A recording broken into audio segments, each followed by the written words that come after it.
sisters in labor. Our way of life is at stake.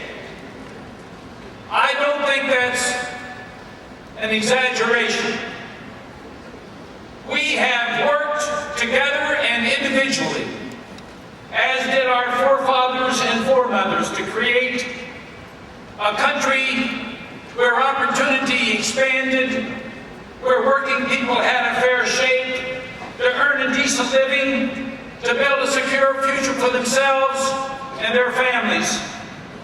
And because of the misguided policies of George Bush and Dick Cheney, we have seen our country plunge, as has been said, into the greatest recession of our lifetimes. And were it not for FDR and LBJ and others who went before us, if it were not for these giants who built a social safety net for all of us, we would be in the middle of the Second Great Depression. We need to remember, too many Americans and too many Ohioans are suffering from amnesia. Too many of them have forgotten who their real friends are. They've forgotten how we got ourselves into this mess. Can you imagine what Ohio and America would be like today if there was no social security system? Well, when my opponent for the governor's office ran briefly for president of the United States, he put forth a plan to privatize Social Security. Can you imagine the condition of our people today had he been successful? Can you imagine Ohio today without a Medicare program for seniors, a Medicaid program for sick, poor kids, and for our elderly who need nursing home care? Can you imagine Ohio today without unemployment compensation in the middle of a recession like we are living through? Can you imagine America and Ohio without a food stamp program? These are programs, my friends, that were achieved through the hard work and the collaboration of the Democratic Party and the great labor movement in this country. And it made us the country we are today. But I've said, and I believe, there are those who don't seem to like Ohio very much. And sadly, there are some who don't seem to like America as it is. They want to fundamentally change our constitutional documents. They want to pretend that Social Security is unconstitutional. They want to encourage people to leave Ohio, as John Kasich's running mate, Mary Taylor, recently bragged about doing, to go to Florida or some other state to avoid paying their fair share of Ohio taxes. You know, I like Ohio. We have our problems.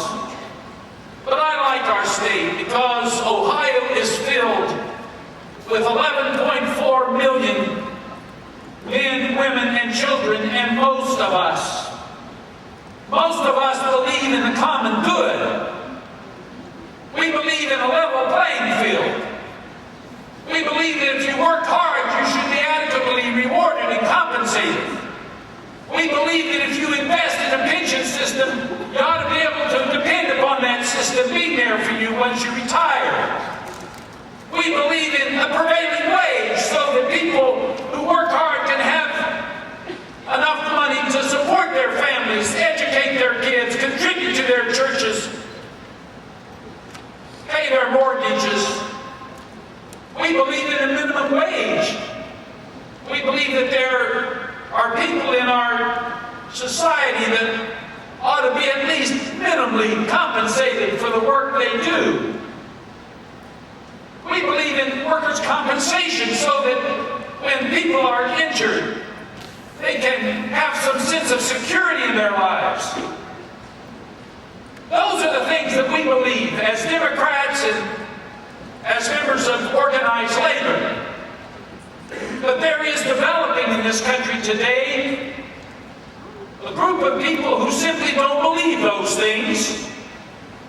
They believe that the well-off and the wealthy are the ones who count in this society.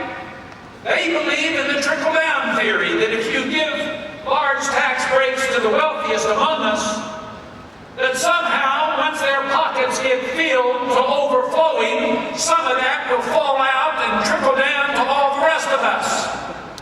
That's what we're fighting today. And I'm fighting a man who went to Congress as the son of a postal worker and forgot where he came from. I'm running against a man who, as a congressman, voted for NAFTA, sending hundreds of thousands of jobs out of America and out of Ohio, who voted for giving China most favored nation trade status, sending additional hundreds of thousands of jobs out of our country. I'm running against a man who, as a congressman, voted to cut over $1 billion out of veterans' health care.